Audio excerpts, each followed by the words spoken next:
Because if you think that, if you think interest rates go down, instantly value goes up.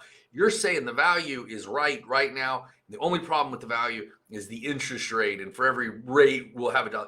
That's not true. See, that's saying there's no trough cycle, right? The trough cycle is when value falls well below interest rate, and then you have to have the value rise for a little while as the rates come down. And there's that gap, that coming together before then you see the other side. There's your trough cycle, right? So we got values going up, up, up, up. Interest rates start kicking in. Okay, starting to get harder to borrow. Prices start to fall. Rates go up. Cap rates decompress. Now, how far down? How dramatic is that fall? That's location. Be honest, that's location. It really depends on the city, the state, and the area. I'm in Florida. I'm in Clearwater, Florida. This area tends not to go down in value too much.